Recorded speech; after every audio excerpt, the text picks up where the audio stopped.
달 내부에서 아무도 예상하지 못했던 일이 일어나고 있습니다. 겉에서 볼 수 있는 극적인 변화는 아니지만 시간이 멈춘 것처럼 보이는 깊은 곳에서 과학자들은 달의 구라고 부를 수밖에 없는 숨은 층을 발견했습니다. 지각 멘틀 핵에 대해 학교에서 배운 거 기억하시나요? 지구와 마찬가지로 달도 지각 멘틀 핵이라는 층으로 이루어져 있어요. 하지만 달의 핵은 지구에 비해 훨씬 작습니다. 지구의 핵은 지구 전체 질량의 약 3분의 1을 차지할 정도로 거대해요. 달의 핵은 질량의 약 1에서 2%에 불과하며 지름은 달 자체 지름의 약 5분의 1에 불과합니다. 달은 단단한 암석 멘틀에 둘러싸여 있어요. 하지만 이 두 층 사이에는 신비한 끈적끈적한 층이 존재한다는 것이 밝혀졌습니다. 그리고 그것은 생각보다 훨씬 더 중요합니다. 이 지층은 부드럽고 부분적으로 녹아있으며 바다의 조수처럼 밀물과 썰물을 반복해요. 마치 살아있는 것처럼 상승과 하강, 신축과 이동을 반복합니다. 그 움직임은 혼란스럽지 않고 미묘하고 규칙적입니다. 우리는 항상 달이 바다와 대양에 영향을 미치고 중력으로 조수를 일으킨다는 걸 알고 있었어요. 하지만 우리가 역으로 영향을 준다는 것이 밝혀졌습니다. 9호 바다는 지구와 태양 사이의 중력 춤에 반응합니다. 또한 용융층은 매우 흥미로운 광물인 일메나이트로 만들어질 수 있어요. 일메나이트에는 지구에서 우리가 정말 좋아하는 강하고 가벼운 금속인 티타늄이 풍부하게 함유되어 있어요. 티타늄은 비행기 부품과 우주선부터 의료기기에 이르기까지 모든 분야에 사용됩니다. 심지어 자전거와 노트북과 같은 일상용품에도 사용되어 믿을 수 없을 정도로 강하고 부식과 열에 매우 강하기 때문이에요. 자, 달에 일메나이트가 풍부한 용융층이 있다면 정말 멋진 일이겠죠? 천문학자들은 이미 달 기지를 계획하고 있으며 달의 구조물이나 우주선, 심지어 우주비행사를 위한 도구를 만들 수 있는 재료가 있다면 이는 획기적인 일이 될 겁니다. 그렇지 않으면 지구에서 재료를 운반해야 하는데 엄청난 비용이 들어요. 이건 달이 차갑고 지루한 바위가 아니라는 최초의 가시적인 신호입니다. 달은 표면 아래에서 움직이는 힘으로 살아 숨쉬는 역동적인 존재입니다.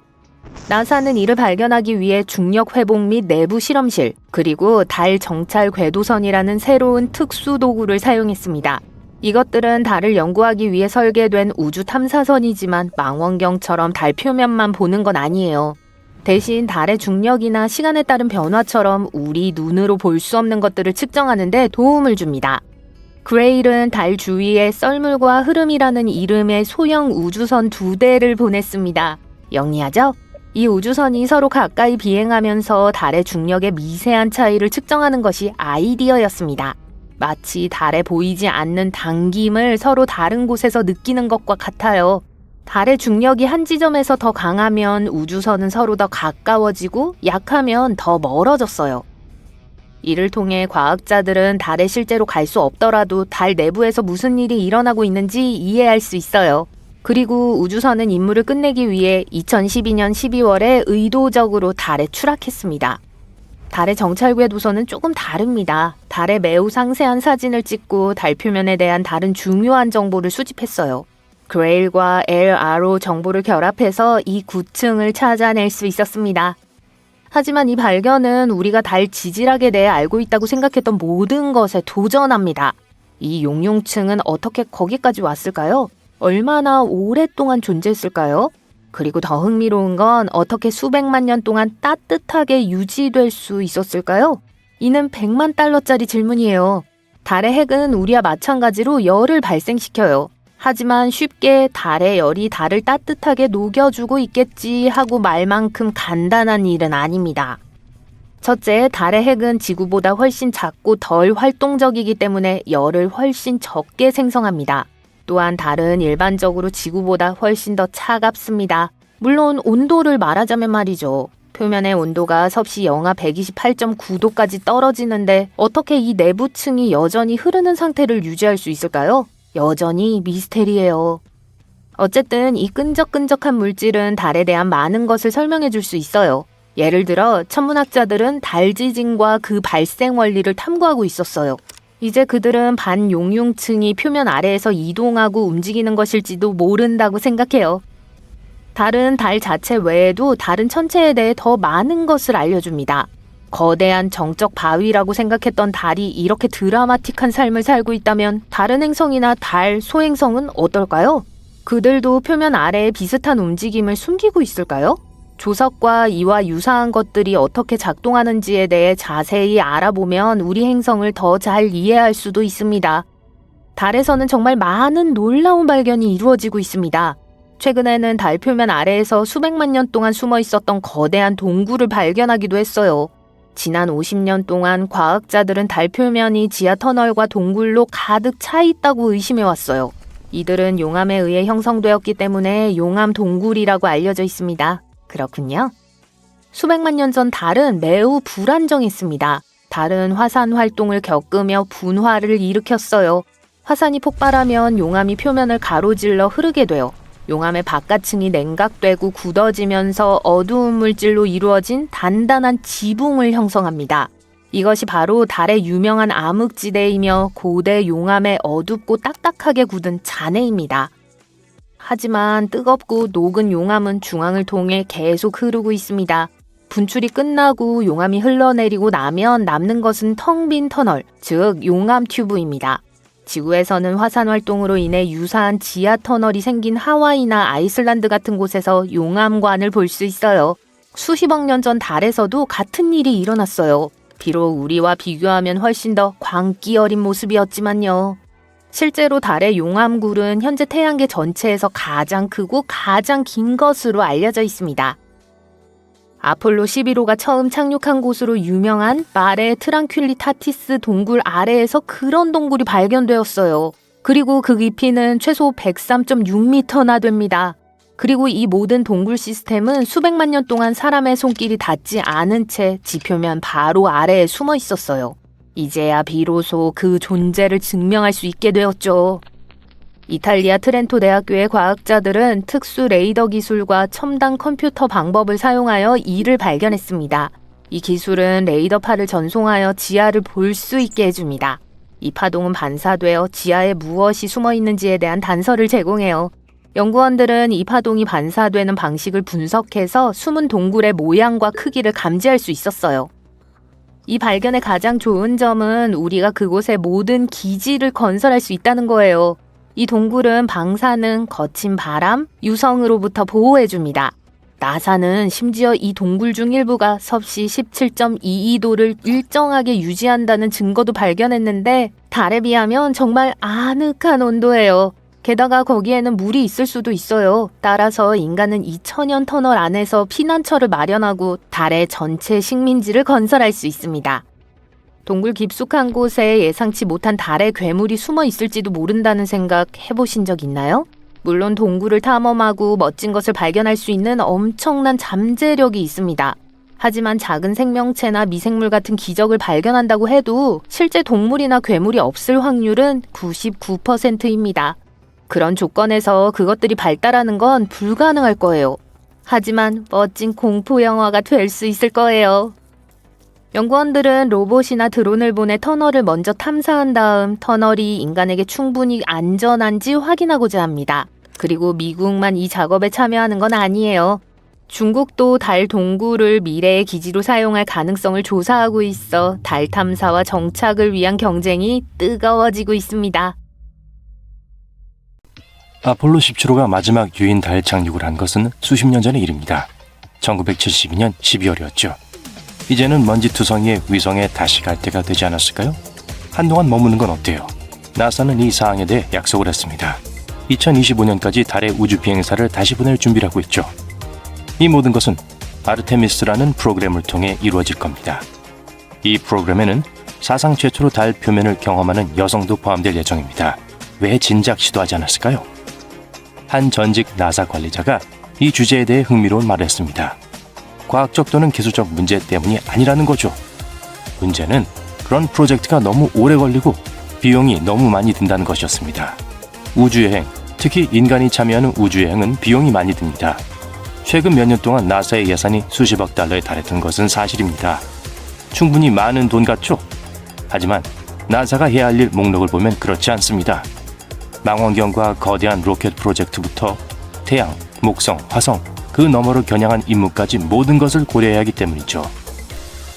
이런 면에서 나사는 모든 목표를 달성하기 위해 예산 책정에 매우 능숙해합니다. 하지만 단순히 재정적인 문제 때문만 아닙니다. 달 자체도 상당히 문제가 많습니다. 달은 가볍게 넘길 수 없는 위험을 안고 있습니다. 우선 달 표면은 착륙하기 쉽지 않은 분화구와 바위로 가득 차 있습니다. 달 먼지, 학명으로 레골리스 때문입니다. 레골리스는 운석 충돌에 의해 오랜 세월에 걸쳐 만들어졌습니다. 매우 거칠고 모든 것에 달라붙어요. 우주복, 차량 및 시스템을 매우 빠르게 손상시킬 수 있습니다. 또한 달에서 지낼 곳을 준비하는 것도 쉬운 일이 아닙니다. 달에는 보호대기가 없습니다. 이 말은 한 번에 14일 동안 달 표면이 태양의 강렬한 광선에 직면한다는 뜻이죠. 그 후 2주 동안은 완전한 암흑이 이어집니다. 이런 모든 변화는 우리 인간에게 익숙하지 않은 극한의 온도를 만들어냅니다. 해결책이 있으니 걱정하지 마세요. 나사는 먼지와 태양의 강한 우주복과 우주선을 연구하고 있습니다.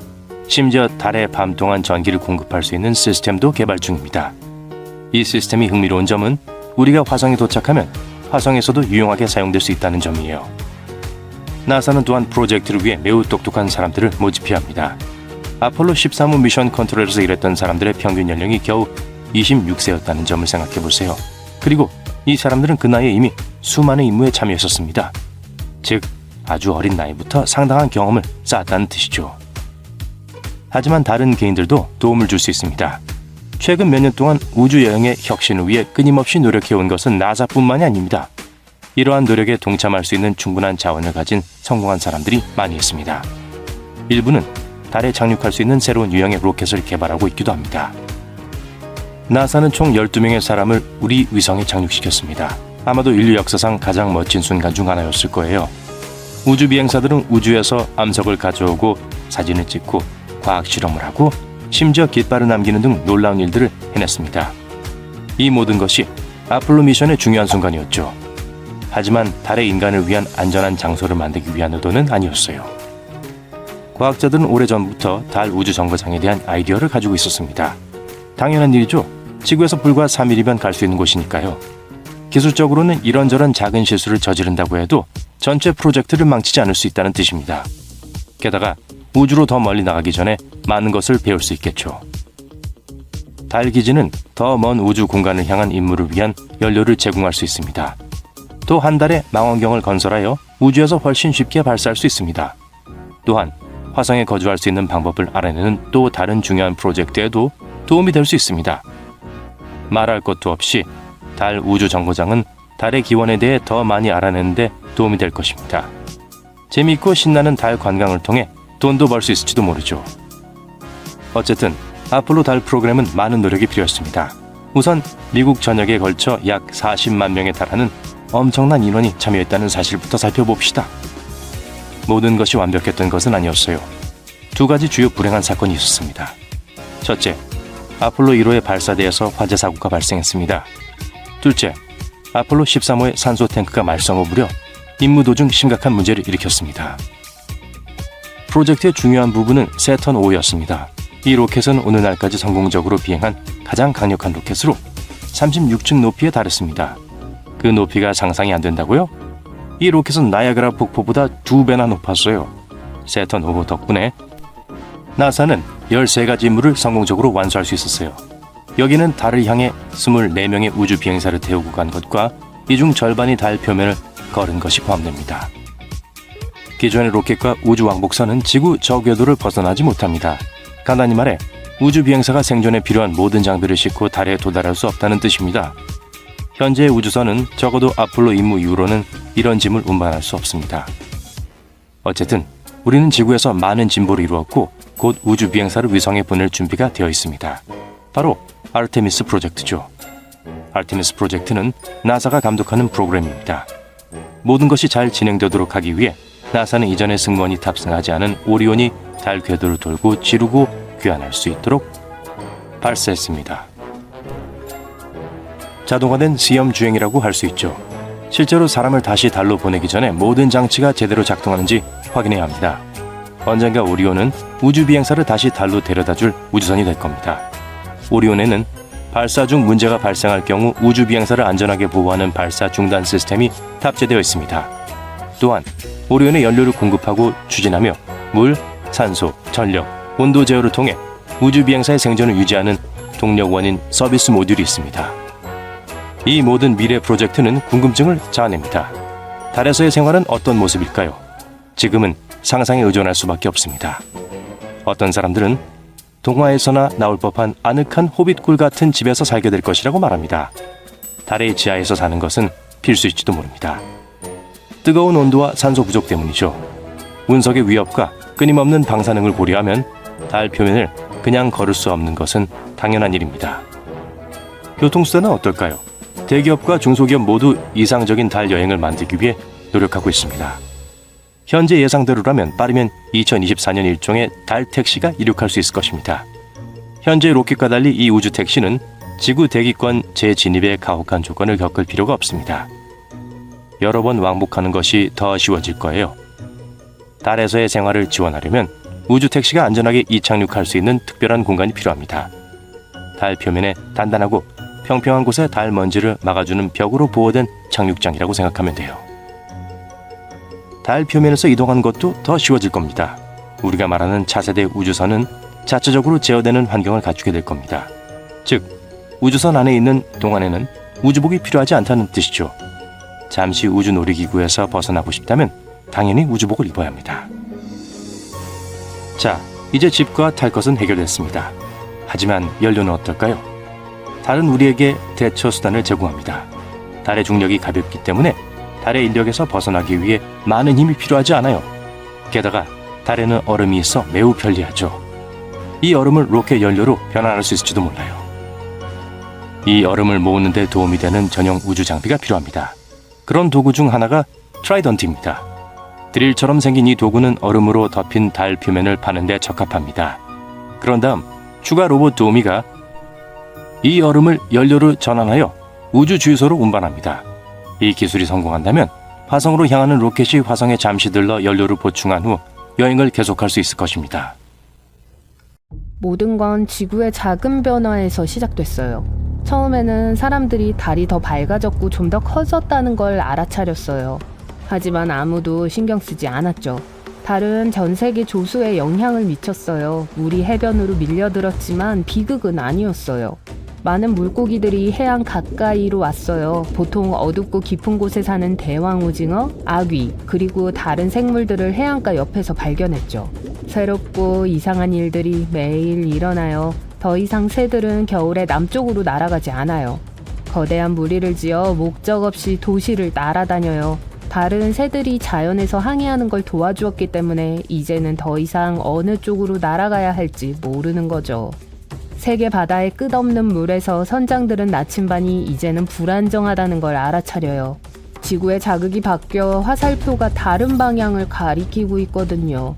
사람들은 달이 알 수 없는 이유로 지구에 접근하기 시작했다는 걸 알았어요.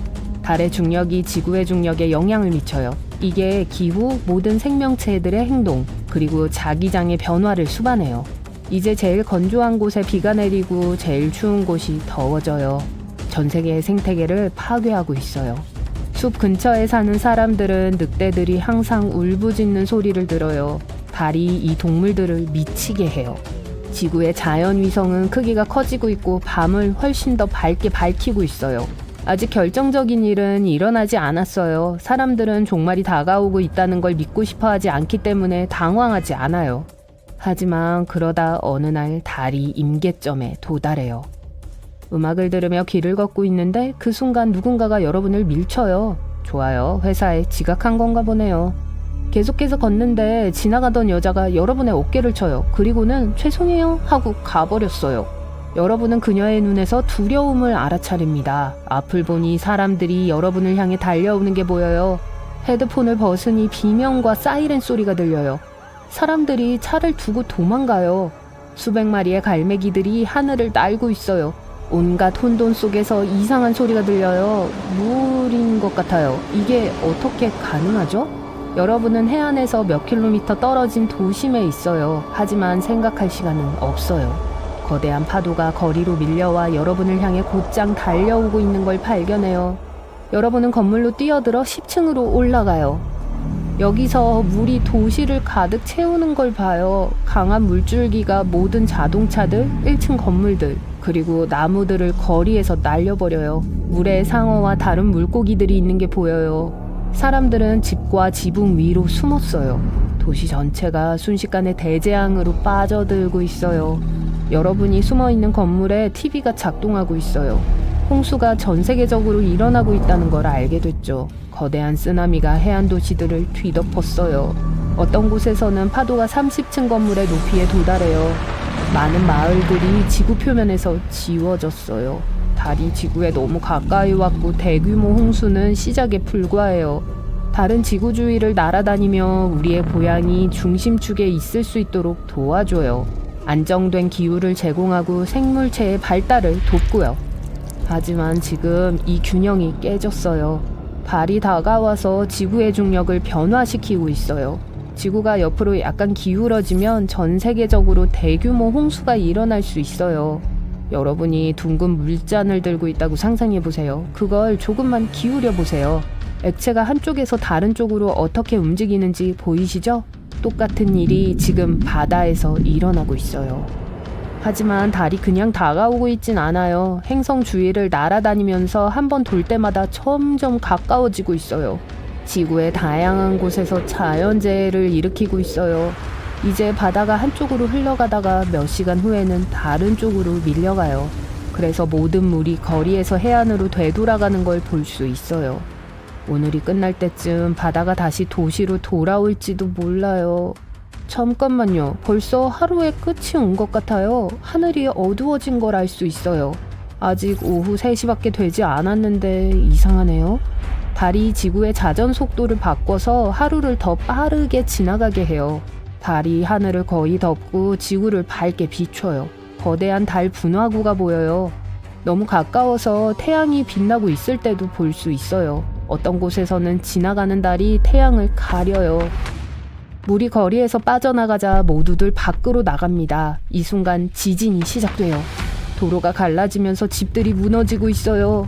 거리에 산사태가 났어요. 전 세계적으로 지각판이 이동하고 있어요. 서로에게 접근하고 있는 두 개의 자석공을 상상해 보세요. 그러니까 공 하나는 달이고 다른 하나는 지구의 핵이에요. 여러분은 이 핵 위에 있는 것들한테 무슨 일이 일어날 거라고 생각하세요? 이게 수십만 킬로미터의 지구 지각이에요. 그리고 이제 그게 다 움직이고 있어요. 파괴적인 균열들이 전 세계적으로 나타나고 있어요. 지구에서 가장 높은 산들이 부서져 돌무더기로 변해요. 해저는 갈라지고 지하 깊은 곳에서 마그마를 방출해요. 화산이 깨어나 마그마를 분출해요. 화산재 구름은 태양과 빛나는 달로부터 하늘을 덮어요. 하지만 제일 무서운 게 우리를 기다리고 있어요. 충돌이 불가피하다는 거죠. 달은 중앙에 구멍이 뚫린 둥근 잔에 있는 공처럼 지구 주변을 날아다녀요. 이 힘이 지구 이곳저곳에 구름을 몰아요. 이제 뇌우에 있다가 5분 후에는 눈이 내릴 거예요. 그리고 밤이 오자 비가 내리기 시작해요. 물방울은 진흙과 화산재로 구성되어 있어요. 방독면 없이는 숨쉬는 게 힘들어요. 대기압은 끊임없이 변하고 있어요. 어떤 사람들은 심한 편두통을 경험하고 관절이 아파와요. 하지만 건강에 대해 생각할 겨를은 없어요. 인류는 충돌로부터 스스로를 구할 방법을 찾아야 해요. 달이 지구로 충돌할 때 새로운 중력 체계가 생길 거예요. 대륙의 모양이 바뀌게 될 거예요. 하나의 거대한 땅으로 합쳐지거나 100개의 작은 땅으로 쪼개질 거예요. 충돌에 의한 에너지는 대기에 있는 모든 산소를 태워 지구를 생명체에 적합하지 않게 만들 수 있어요. 깊은 지진 때문에 지하에 숨는 것도 말이 안 돼요. 사람들은 사랑하는 사람들과 가족들과 마지막 시간을 보내기로 정해요. 달이 가까워지고 있어요. 이제 국제 우주정거장 정도의 거리에 있어요. 달이 하늘을 가려요. 파도 때문에 많은 도시들이 그늘에 가려져 있어요. 수킬로미터 높이의 쓰나미가 땅으로 떨어져요. 수백만 톤의 마그마가 바다와 충돌해요. 수십억 리터의 물이 증발해요. 수증기가 공기 중으로 떠올라 재와 섞이고 거대한 뭉게구름의 형태로 땅을 범람시켜요. 여러분은 지구의 완전한 파괴를 받아들였지만 갑자기 이 순간 달에 이상한 일이 일어나요. 달에 거대한 균열이 생기는 게 보여요. 달이 천천히 두 부분으로 나뉘기 시작해요. 두 조각 다 수백 개의 큰 조각으로 부서져요. 그냥 무너져 내리고 있어요. 지구에는 더 이상 자연위성이 없어요. 그저 거대한 우주 암석 더미만 있어요. 하지만 왜 이런 일이 일어나죠? 우리 지구 주변에는 로슈 한계라고 불리는 공간이 있어요. 여기서는 지구의 중력이 달의 중력보다 더 강해요. 즉, 달을 함께 지탱하고 있는 힘이 달을 찢는 힘보다 약하다는 의미예요. 사람들이 환호하고 있어요. 로슈 한계가 지구를 구했어요. 달은 지구에 충돌할 수 없어요. 수백만 개의 조각으로 부서져서 지구 주위에 원을 형성해요. 이제 지구가 토성 같아 보여요. 달 암석 벨트가 우리를 둘러싸고 있어요. 거대한 덩어리들이 가는 길에 있는 모든 것, 우주 파편들을 파괴해요. 위성이 더 이상 작동하지 않아요. 인류는 소통과 항해의 수단을 잃었어요. 사람들은 종이 지도를 다시 써야 할 거예요. 달은 이 사건이 일어나기 전에는 우리 지구의 궤도를 일정한 각도로 유지해줬어요. 이제는 축이 다르게 기울어져 있어요. 한쪽 방구는 태양에 가까워졌고 다른 쪽은 어둠으로 빠졌어요. 북극과 북극 지방이 뜨거운 사막으로 변할 수 있고 지구의 적도는 얼음으로 덮일지도 몰라요. 겨울과 여름이 몇 년 동안 지속될 수 있어요. 달의 잔해들은 지구 주변을 날아다니지만 그중 일부는 지구로 떨어져요. 달 유성우는 도시를 파괴하고 거대한 분화구를 만들어요. 이 모든 사건들이 지구 생명체의 대규모 파괴로 이어져요. 새로운 세계에 적응하는데 수십만 년이 걸릴 거예요. 나사는 달에 대한 놀라운 계획을 가지고 있습니다. 예를 들어 다음 야심찬 달 탐사 프로그램인 아르테미스 2호가 있는데요. 나사는 2024년까지 최초의 여성과 다음 남성을 포함한 우주 비행사를 달에 착륙시키는 것을 목표로 하고 있습니다. 아르테미스는 달에 지속 가능한 거주지를 건설하는 게 목표예요. 달 궤도의 일종의 우주 정거장인 달 게이트웨이를 건설해서 달 착륙의 출발점 역할을 할 계획이에요. 그리고 멋진 달 착륙선도 잊지 마세요. 과학자들은 우주 비행사를 태우고 달로 향하는 오리온 우주선을 발사할 강력한 우주 발사 시스템 로켓을 개발 중입니다. 그리고 달 표면에 부드럽게 착륙해서 우주 비행사가 놀라운 과학 실험을 수행하고 탐험할 수 있는 멋진 달 착륙선인 휴먼 랜딩 시스템도 있습니다. 이번 달 탐사는 나사 혼자 하지 않아요. 유럽 우주국 등 국제적인 파트너와 협력해서 달 탐사의 꿈을 현실로 만들고 있습니다. 하지만 이 모든 멋진 꿈은 처음에는 아주 작고 하찮아 보이는 무언가에 의해 망가질 수 있어요. 대기가 없고 숨쉴 공기도 없는데 갑자기 일출과 일몰의 신비한 안개와 빛나는 빗줄기가 나타난다고 상상해보세요. 마치 달이 천상의 쇼를 펼치는 것 같지만 이 아름다움에는 반전이 있습니다.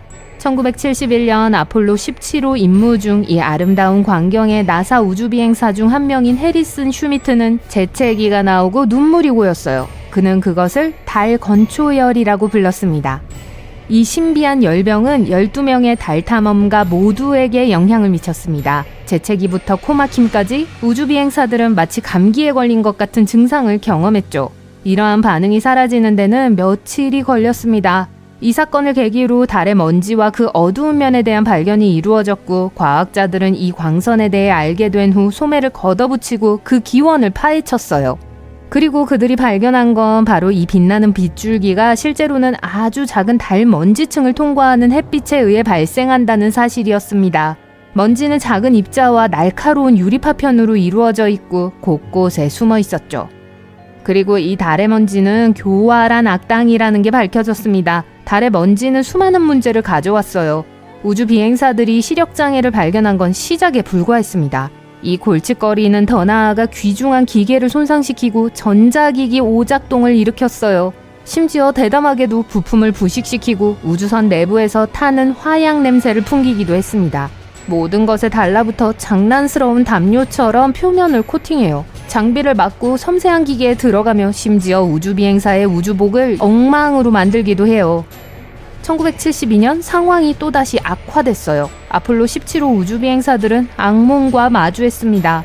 달 표면에서 불과 22시간 만에 우주복이 돌이킬 수 없는 손상을 입은 거예요. 네, 맞아요. 돌이킬 수 없는 손상이요. 먼지로 인해 우주비행사의 기동성이 저하돼서 우아하게 문워크를 수행하기가 더 어려워졌어요. 그리고 아무리 열심히 닦아내려고 해도 먼지가 달라붙어 우주복은 안쓰러운 상태로 남게 되었죠. 보시다시피 미래의 달 탐사에는 몇 가지 심각한 도전 과제가 있어요. 하지만 우리의 용감한 과학자들은 포기하지 않고 있죠. 이 문제를 해결하려면 달 먼지가 어떻게 형성되고 왜 그렇게 달라붙는지 이해해야 해요. 그들은 이 모든 게 운석 충돌에서 시작된다는 걸 알아냈어요. 이러한 우주 암석이 달에 충돌하면 공기를 채우는 미세먼지가 생성됩니다. 때로는 이러한 충격으로 인해 광물이 녹아 날카로운 유리 파편이 먼지와 섞여 나오기도 하고요. 달한테 이런 면이 있었네요. 먼지는 또한 화산 행성에서 흔히 발견되는 물질인 규산염으로 가득 차 있습니다. 규산염 흡입은 지구의 광부들에게도 심각한 폐 질환을 유발하는데 달에선 얼마나 큰 문제를 일으킬 수 있는지 상상이 되시죠? 최근 연구에 따르면 달의 먼지를 한 스쿱만 흡입해도 노출된 폐와 뇌세포의 90%가 파괴될 정도로 독성이 강한 것으로 나타났어요. 하지만 상황은 더 심각합니다. 달의 중력이 낮기 때문에 작은 입자가 훨씬 더 오래 떠다니며 폐 깊숙이 침투할 수 있어요. 머리카락보다 50배나 작은 입자를 몇 달 동안 호흡한다고 상상해보세요. 달 표면은 지구와는 상황이 조금 다릅니다. 달에는 이 먼지를 날려버릴 폭풍우나 강한 돌풍이 없어요. 표면을 보호할 대기 또한 존재하지 않습니다. 따라서 지구에서처럼 바람과 물의 침식이라는 자연적인 힘이 없으면 이 건조한 입자들은 끈질기게 달라붙어요. 게다가 달은 태양으로부터 지속적으로 방사선을 받습니다. 이러한 노출은 먼지에 전하를 부여하죠. 태양풍은 양전하와 음전하를 띤 입자를 생성해요. 그러면 입자들이 윙윙거리며 서로를 밀어내고 아폴로 8호 우주비행사들이 목격했던 빛의 띠를 만들어내요. 마치 달에서 디스코 파티가 열리는 것 같아요. 우주 유럽국 ESA는 달먼지를 연구하기 위해 전문가팀을 구성했습니다. 이들은 독일의 화산 지역에서 채굴한 모의 달먼지를 사용해서 달먼지의 거동과 영향을 파악하고 있어요. 또한 엔지니어들은 미래의 우주비행사와 장비를 보호할 수 있는 방법을 찾아야 합니다. 나사의 엔지니어들은 달 표면에서 한 번도 아니고 10번도 아닌 무려 100번의 우주선 외 활동을 견딜 수 있는 우주복을 만들려고 해요. 달 표면에서 800시간을 탐험하며 즐거운 시간을 보낼 수 있도록요. 그 외에도 나사는 21년에 획기적이고 혁신적이며 판도를 바꾸는 아이디어 챌린지를 시작했습니다. 이 대회는 전 세계의 영리한 대학생들에게 열려 있었어요. 이 젊은 인재들은 창의력을 발휘해서 혁신적인 솔루션의 물결을 일으켰습니다. 예를 들어 이들은 푹신한 친칠라털에서 영감을 얻어 전기를 전도하는 특수 섬유를 사용하자고 제안했어요. 친칠라가 먼지를 타지 않는 것처럼 이 섬유는 달의 먼지를 막는 데 도움이 될 거예요. 도움의 손길을 내미는 털복숭이 친구, 정말 사랑스럽지 않나요? 또 다른 기발한 아이디어는 자외선에 의해 활성화되는 전기 충전 브러쉬입니다. 툭툭 치기만 하면 먼지를 날려버리는 마술 지팡이 같은 거죠. 아브라카다브라, 달의 먼지가 사라졌어요. 영리한 곤충에서 영감을 받은 원단도 빼놓을 수 없어요. 곤충은 꽃가루를 모으는 구조가 있어 원치 않는 먼지를 밀어내요. 그래서 창의적인 학생들은 이걸 모방하면 어떨까 하고 생각한 거죠. 그들은 비슷한 특성을 가진 직물을 디자인해서 교활한 달 입자에 대한 보호막을 만들었습니다. 이 아이디어의 놀라운 점은 모두 전하의 힘을 이용해 먼지와 싸운다는 거예요. 우주복에서 먼지를 영리하게 밀어내어 우주복을 깨끗하고 안전하게 보호합니다. 이 모든 아이디어가 매우 훌륭하게 들리지만 나사의 과학자들은 탄소 나노튜브라는 더 나은 해결책을 내놨어요. 탄소 나노튜브는 우주복 원단을 혁신할 수 있는 훌륭한 방법입니다. 이게 특별한 이유는 무엇일까요? 바로 몇 가지 놀라운 초능력이 있기 때문인데요. 우선 탄소 나노튜브는 초전도성이기 때문에 전기를 아무렇지도 않게 전달할 수 있어요. 마치 미세한 튜브 안에 번개가 갇혀 있는 것과 같죠. 뿐만 아니라 이 탄소 나노튜브는 가장 단단한 운석보다 더 강합니다. 먼지 한 톨도 문제를 일으킬 수 있는 혹독한 달의 환경에서도 견딜 수 있는 강도를 가지고 있어요. 슈퍼맨의 망토보다 더 강한 소재로 만든 우주복을 입는다고 상상해보세요. 그래서 나사의 과학자들은 이 특별한 탄소 나노튜브를 우주복 원단에 직조하기로 결정했습니다. 전극을 천의 바깥층에 세심하게 통합해서 엄청난 힘을 발휘할 수 있도록 만들었어요. 그렇다면 달의 먼지는 어떻게 제거할 수 있을까요? 여기 다시 전기과학이 등장합니다. 특수 교류에 의해 활성화되면 전극이 강력한 전기장을 생성해요. 이 전기장은 자석처럼 작동해서 우주복에서 전하를 띈 먼지 입자와 전하를 띄지 않은 먼지 입자를 모두 밀어냅니다. 먼지 입자는 초대받지 않은 손님이고 전기장은 그들을 재빨리 쫓아내는 경비원이라고 상상해보세요. 이 기술 덕분에 달의 먼지는 우주 비행사들에게 대항할 기회가 없어요. 또한 달의 토양은 대피 소용 벽돌을 만드는 데 사용할 수 있다는 긍정적인 측면도 있습니다. 게다가 우주 비행사가 달에서 장기간 생존할 수 있도록 산소를 추출하는 데도 도움이 될 수 있죠. 인생이 레몬을 주면 레모네이드를 만들어야겠죠? 이 장대한 달 탐사에 나서는 나사 드림팀을 응원해주세요. 이번 탐사 결과가 성공해서 다음 달 탐사도 큰 문제가 없기를 바랍니다. 계속 지켜봐 주세요. 곧 달에 많은 것을 건설할 수 있을지도 모릅니다. 인도의 달 탐사선이 최근 달의 남극 근처에서 유황을 발견했기 때문이에요. 이 화학 원소는 달의 인프라를 건설하는 데 매우 유용하게 사용될 수 있습니다. 이 화학 원소가 지구의 자연위성에서 발견된 건 이번이 처음입니다. 이 유용한 원소는 주로 지구의 화산 근처에서 발견돼요. 달에서 이 원소가 발견되었다는 건 달의 화산 역사와 과거 대기 환경에 대해 많은 것을 말해줍니다. 탐사선의 로버는 2023년 8월 23일 달의 남극에서 약 70도 지점에 착륙한 지 일주일도 채 되지 않아 이 화학 원소를 발견했습니다. 이 역사적인 달 착륙으로 인도는 달의 탐사선을 안전하게 착륙시킨 네 번째 국가가 되었습니다. 또한 달의 남극에 아주 가까이 착륙한 최초의 우주선이기도 해요. 남극은 물 얼음이 매장되어 있는 것으로 알려져 있어 전략적으로 중요한 지역이에요. 만약 이것이 사실로 밝혀진다면 향후 탐사선이 이 물 얼음을 채취하여 식수나 로켓 연료로 사용할 수 있을지도 모릅니다. 착륙선은 2주 동안 달의 토양과 극도로 얇은 대기 분석에 중점을 둔 데이터 수집을 수행했어요. 한편 태양열로 구동되는 프라기안 로버는 달에서 얼어붙은 물을 찾기 위한 탐사를 시작했죠. 착륙선은 9월 3일에 또 다른 놀라운 업적을 보여주었습니다. 우주선은 엔진에 시동을 걸고 약 41cm 상공으로 몸체를 들어 올렸어요. 그런 다음 살짝 도약해서 원래 위치에서 30에서 41cm 떨어진 곳에 착륙했죠. 착륙선을 달 표면에서 띄웠다가 다시 착륙시킬 수 있다는 건 향후 임무를 위해 필수적이며 달 탐사 후 토양 샘플이나 우주 비행사를 안전하게 귀환시킬 수 있음을 보여주는 중요한 일이에요. 9월 인도 우주선은 수면 모드로 전환되었습니다. 14일간의 달의 밤이 다가오고 있는데 우주선은 이 기간 동안 과학 데이터를 수집하도록 설계되지 않았기 때문이에요. 지금까지 탐사선의 주요 결과 몇 가지에 대해 알아봤습니다. 하나는 달의 다양한 깊이에서 표토의 온도를 측정하는 것과 관련이 있어요. 흥미롭게도 해당 지역의 위성 표면이 예상보다 더 뜨거운 것으로 나타났습니다. 달 표면의 온도는 섭씨 20에서 30도 사이일 것으로 생각했어요. 하지만 섭씨 70도 정도였습니다. 예상보다 훨씬 더 뜨거웠어요. 또 다른 발견은 산소를 포함한 여러 화학 원소의 존재를 나타내요. 또한 우주선에서 받은 데이터는 남극에 가까운 달 표면에 알루미늄, 칼슘, 철, 티타늄, 실리콘 및 기타 화학 원소의 존재를 확인했어요. 이 로버는 또한 달 표면 아래에서 지진과 울림을 측정하도록 설계된 특수 장비를 사용하여 지진 활동을 감지했습니다. 로버의 분광기 덕분에 감지된 유황으로 돌아가 볼게요. 과학자들은 현재 이 원소가 자연적으로 표면에 형성된 것인지 아니면 화산 활동이나 운석 충돌의 결과인지 알아내기 위해 노력하고 있어요. 달에서 발견되는 또 다른 놀라운 것은 암석입니다. 지금까지 알려진 가장 오래된 지구 암석일지도 몰라요.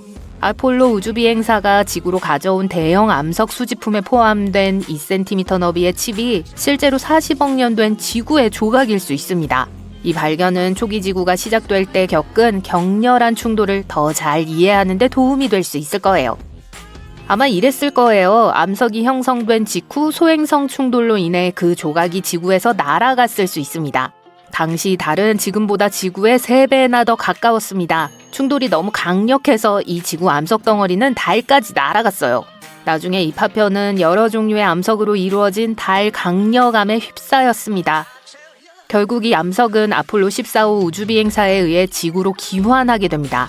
과학자들이 화성과 달에서 온 운석을 발견한 적은 있지만 달에서 온 암석이 지구 운석으로 밝혀진 것은 이번이 처음이었습니다. 또한 이 암석이 지구 표면 아래 약 19km에 해당하는 온도와 압력에서 물이 풍부한 환경에서 형성되었다는 사실도 밝혀냈어요. 2019년 중국의 창어 4호 탐사선이 달의 반대편에 착륙하여 새로운 역사를 만들었습니다. 이 탐사선은 연구원들이 위성 표면 아래에 숨겨진 구조를 시각화하여 수십억 년의 달 역사를 밝혀내는 데 도움을 주었어요. U2 로버는 달 관통 레이더의 도움으로 이러한 발견을 이뤄냈습니다. 달 표면 깊숙한 곳을 촬영하고 달 표면 아래 보이지 않는 구조물에서 반사되는 소리에 울림을 들었죠. 그 구조물들은 거의 305m 깊이에 놓여 있는 것으로 밝혀졌습니다. 연구에 따르면 표면 아래 첫 40m는 먼지, 토양, 암석층으로 이루어져 있어요. 이 기구는 또한 큰 물체가 달 표면에 부딪힌 후 형성되었을 것으로 추정되는 숨겨진 분화구도 발견했어요. 아주 오래전 고대 용암이 지하 깊은 곳에서 흐르고 있었을 가능성이 높아요. 연구원들은 지층 주변에 부서진 암석들이 충돌로 인해 생성된 파편일 수 있다고 생각해요. 또한 화산암층이 지표면에 가까울수록 더 얇아지는 것을 발견했습니다. 이러한 용암 흐름의 두께 변화는 시간이 지남에 따라 분출 횟수와 규모가 감소한다는 걸 의미할 수 있어요. 따라서 달의 화산 활동은 약 45억 년 전 달이 형성된 이후 점차 줄어들었습니다. 달의 반대쪽에는 태양계에서 가장 크고 오래된 충돌 분화구 중 하나인 남극 아이켄 분지가 있습니다. 안타깝게도 지구에서는 거대한 산의 사슬처럼 보이는 외곽 테두리만 볼 수 있어요. 지름이 2414km가 넘고 달 표면의 4분의 1을 덮고 있는 13km 깊이의 거대하고 움푹 패인 곳이에요. 천문학자들은 이 분화구가 약 40억 년 전 소행성이 달과 충돌했을 때 생겨났다고 확신하고 있어요. 이제 코네티컷주 4개 크기의 이 거대한 금속 덩어리를 보세요. 무게는 18개의 0이 포함되어 있는 단위입니다. 이 신비한 덩어리는 달 표면 약 290km 아래 남극 아이켄 분지 한가운데 어딘가에 숨겨져 있습니다. 이 사실은 나사의 중력 회복 및 내부 실험실 임무를 뜻하는 그레일이 자연 위성에 대한 데이터를 수집하면서 발견되었습니다. 이 정보를 조사하던 중 과학자들은 달 표면의 한 곳에서 중력에 이상한 변화가 있음을 발견했어요. 이 현상을 연구한 결과 그들은 신비한 무언가가 그 분지 바닥을 짓누르고 있다는 결론을 내렸습니다. 지금까지 연구원들은 기괴한 덩어리의 기원을 밝혀내지 못했지만 몇 가지 이론이 있습니다. 그중 하나는 달이 막 모양을 갖추었을 때 나타난 고밀도 산화물 덩어리라고 주장해요. 그 당시 위성은 여전히 고대 마그마의 바다로 덮여 있었으며 냉각의 마지막 단계에서 덩어리가 형성될 수 있었어요. 그러나 대부분의 과학자들은 이 수수께끼의 덩어리가 한때 남극 아이켄 분지를 만든 거대한 소행성의 일부라는 다른 이론을 지지합니다. 금속성 물질이기 때문에 아마도 소행성의 철, 니켈 핵일 거예요. 달에 미로 같은 용암굴이 있을지도 모릅니다. 얼마 전 천문학자들은 지하지형을 조사한 결과 달 표면 아래에서 거대한 동굴을 발견했어요. 30억 년 전에 일어난 달 화산 활동의 결과일 수 있습니다. 용암의 흐름이 굳어져 겉은 두껍고 단단한 지각이 형성되었어요. 하지만 내부에서는 계속 흐르면서 바위를 녹이고 터널과 동굴을 만들었어요. 나사가 발견한 달 표면의 수많은 작은 구덩이는 이러한 용암굴의 입구인 것으로 보입니다. 이 이론이 확인되면 지하터널은 인간이 우주 임무를 수행하기에 편리한 장소일 뿐만 아니라 우주 비행사들에게 꼭 필요한 물 공급원 역할을 할 수도 있습니다. 달 탐사 프로젝트는 1969년에 시작되었습니다. 물론 그 과정에서 몇 가지 문제가 있었지만 천문학자들은 더 나은 지식과 기술로 조만간 달에 다시 갈 수 있을 거라고 확신합니다. 하지만 멋진 GPS 기술이나 강력한 로켓보다 훨씬 더 유용할 수 있는 800년 된 비법이 있습니다. 이를 피보나치 구체라고 합니다. 헝가리의 한 대학의 과학자들은 달을 연구하던 중 이 아이디어를 우연히 발견했습니다. 그들은 달이 어떻게 회전하는지, 달이 지구 주위를 도는 동안 어떻게 약간 찌그러지는지 이해하는 데 도움이 될 수 있다고 생각했어요. 여러분은 지구와 그 위성이 우주에 떠있는 완벽한 작은 구체라고 생각할 수 있어요. 하지만 그렇지 않아요. 사실 중력, 회전운동, 조석으로 인해 약간 수축된 축구공과 비슷해요. 우리가 지구에서 사용하는 GPS 기술은 이미 이러한 완벽하지 않은 공의 비율에 맞게 조정되어 있습니다. 지구는 극지방이 약간 평평하다는 점 기억하세요. 달의 지도 시스템을 만들려면 셀레노이드라고 불리는 달의 모양, 즉 과학자들이 지구 모양의 달 버전이라고 부르는 그것에 대해서도 똑같이 해야 합니다. 달은 지구보다 덜 압축되어 있기 때문에 과학자들은 지금까지 지름길을 택해왔어요. 그들은 우리 위성을 단순한 공 모양으로 바라봤죠. 하지만 앞으로 수십 년 동안 새로운 프로젝트가 진행되고 심지어 우리가 달에 가게 될지도 모르는 흥미로운 여행까지 고려한다면 더 정확해야 해요.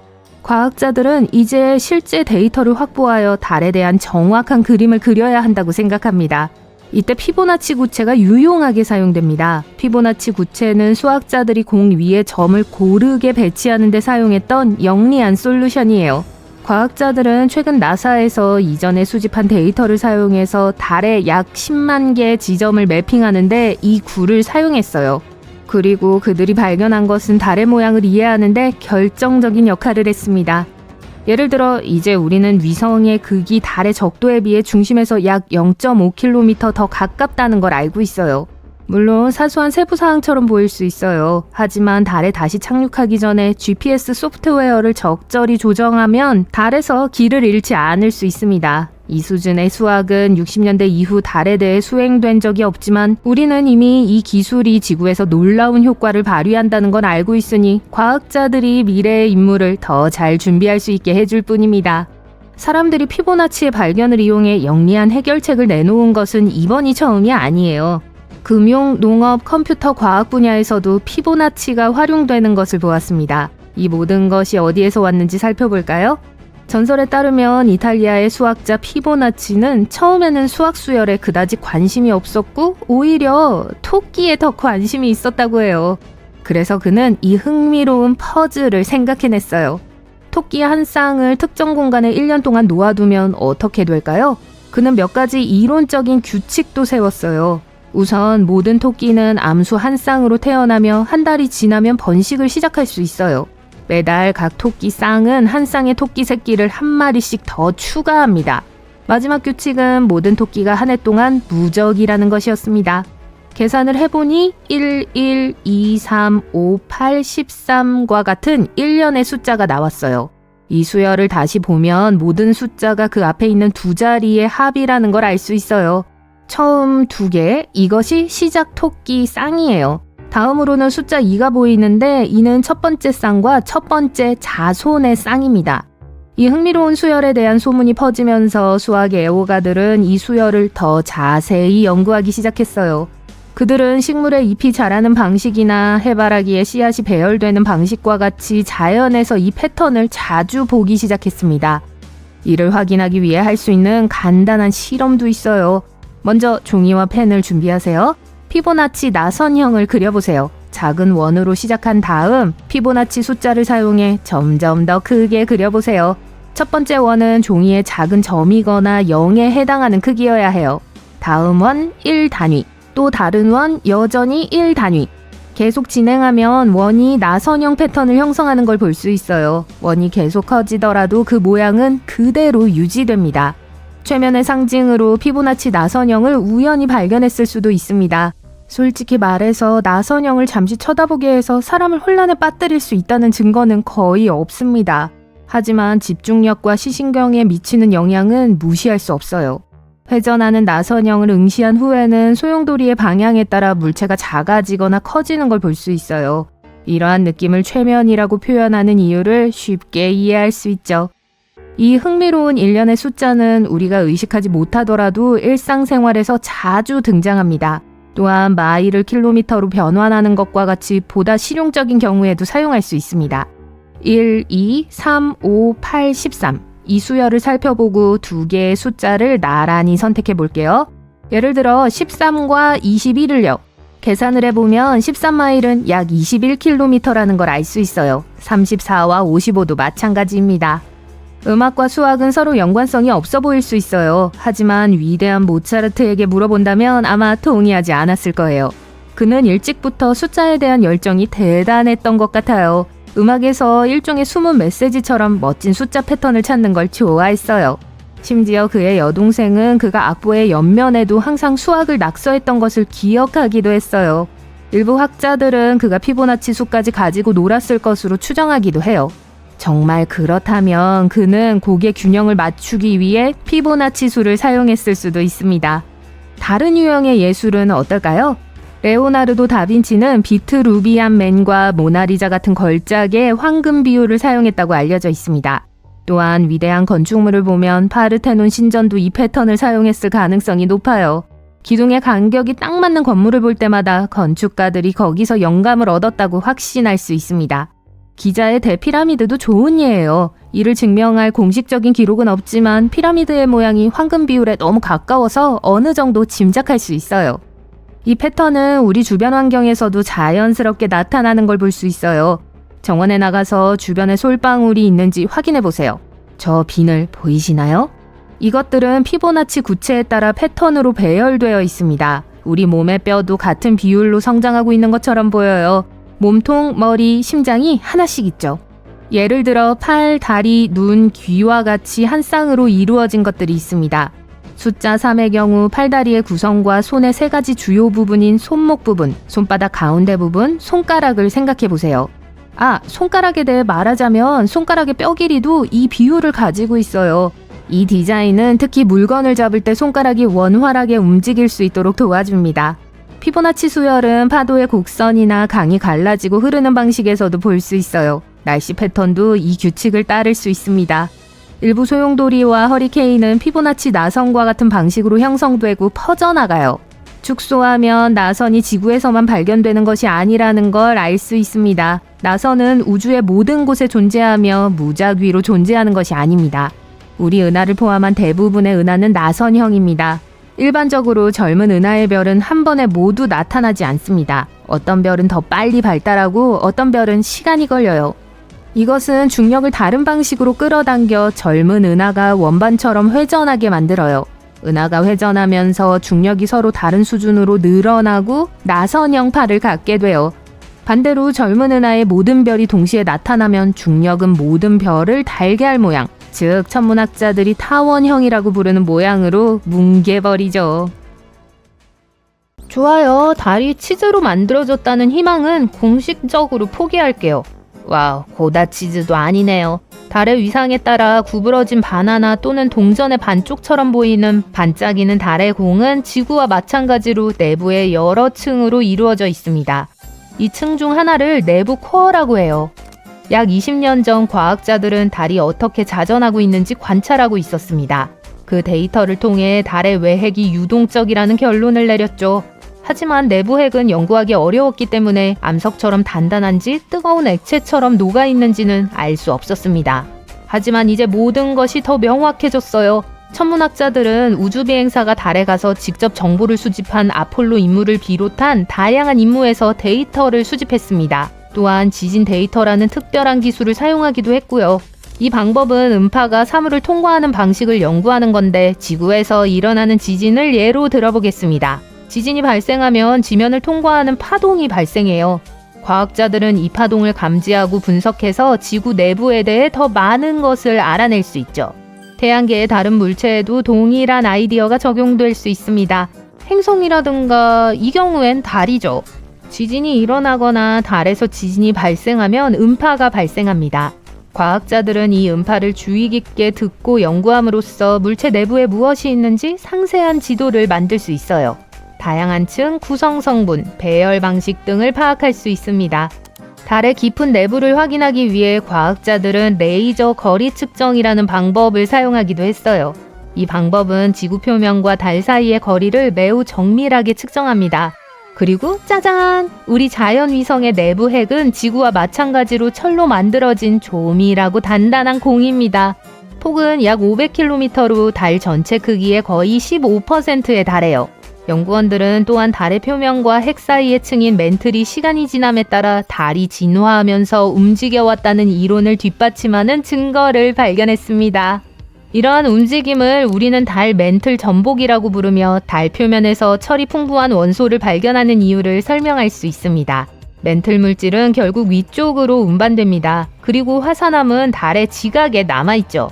이 암석의 일부 물질은 저처럼 밀도가 너무 높아서 가벼운 지각 물질을 통해 코어 멘틀 경계까지 다시 가라앉았어요. 이건 화산 활동 중에 달의 멘틀 물질이 위로 올라가 철분이 풍부한 원소를 표면으로 운반한 다음 다시 가라앉는 순환과 같습니다. 달의 자기장이 시간이 지남에 따라 약해지고 거의 사라지는 원인은 무엇일까요?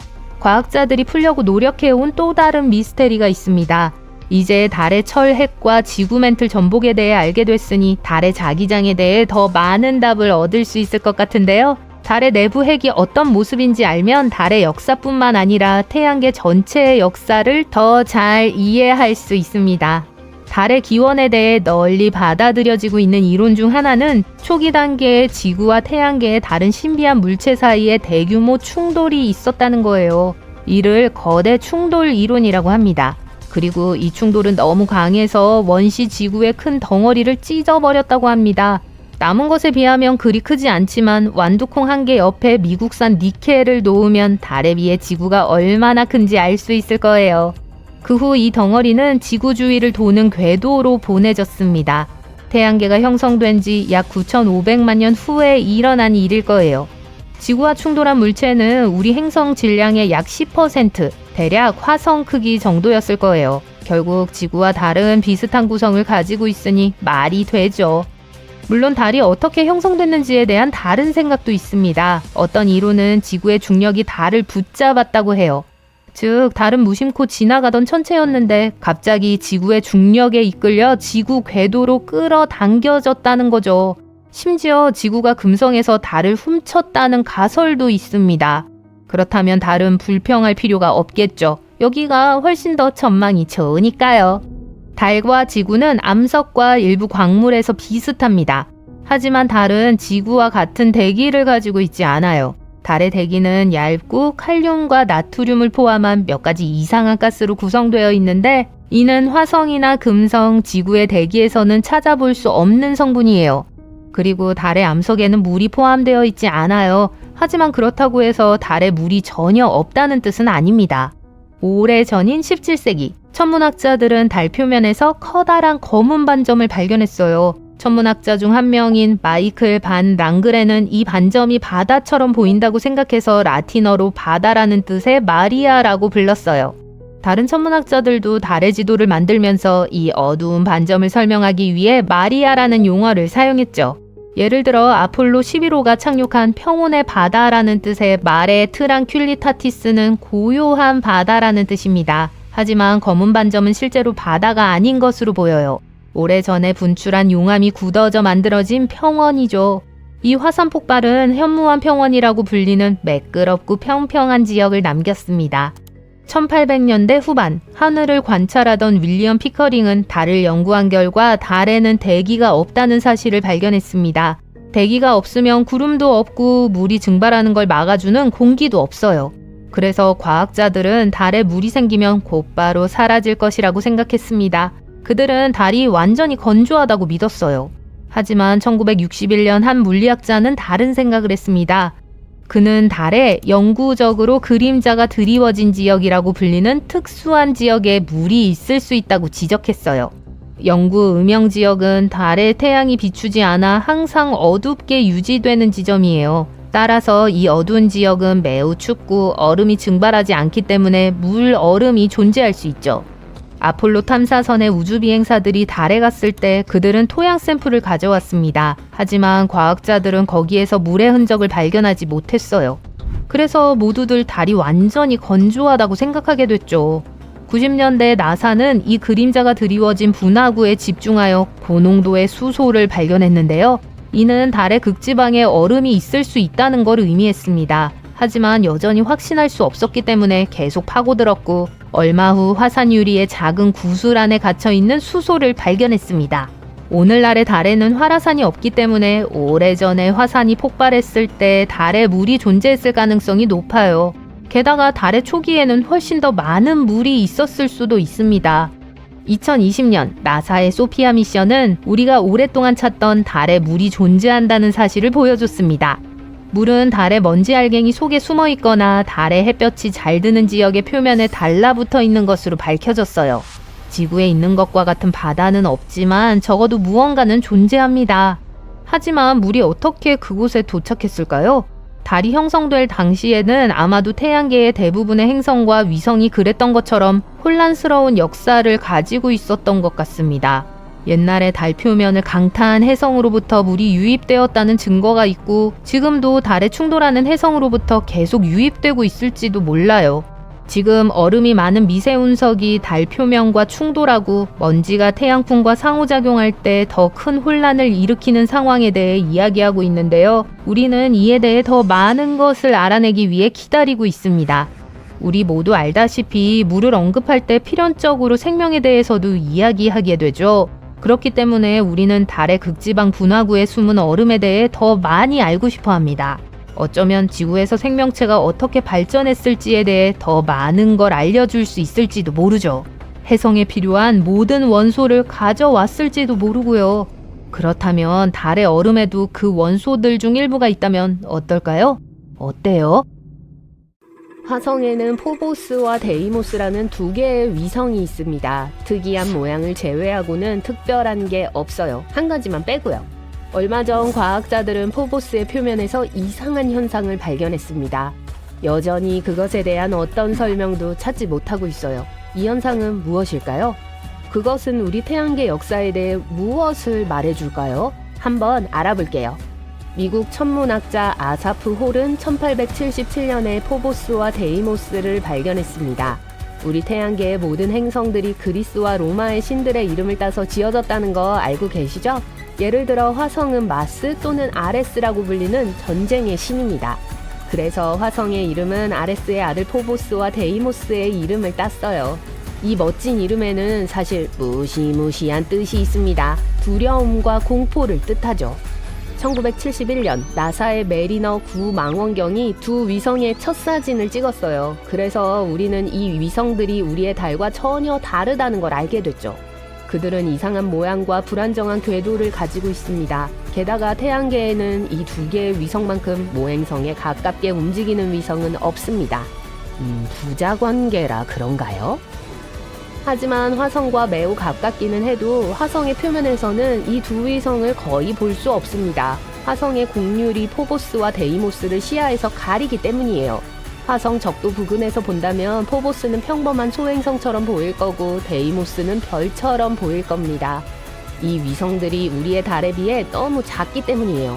이 두 위성은 태양계 전체에서 가장 작고 가장 밝지 않은 위성들입니다. 무시무시한 이름을 생각하면 좀 아이러니하네요.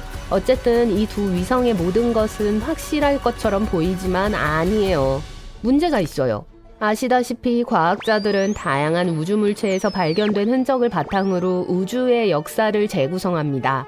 움푹 파인 곳, 긁힌 곳, 갈라진 곳은 모든 것이 수십억 년 전에 무슨 일이 일어났는지 말해줄 수 있어요.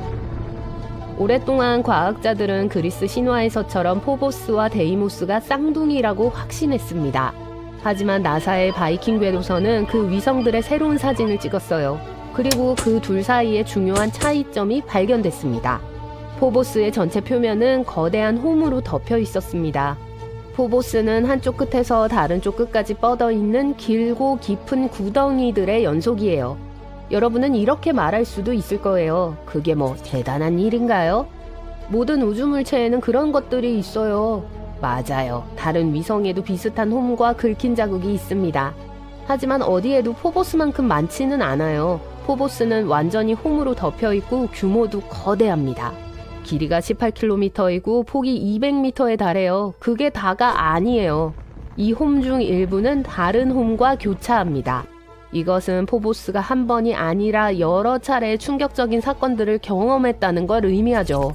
하지만 정확히 무슨 일이 일어났을까요? 사실 과학자들은 완전히 확신하지는 못합니다. 하지만 몇 가지 이론이 있어요. 이 이론들은 포보스의 과거를 알려줄 뿐만 아니라 미래를 예측해줍니다. 첫 번째 이론, 소행성 충돌. 첫 번째 용의자예요. 포보스에는 폭이 9km에 달하는 큰 분화구가 있습니다. 엔젤린 스티큰이라고 해요. 위성을 발견한 과학자는 아사프 홀의 부인의 이름을 따서 지어졌습니다. 귀엽네요.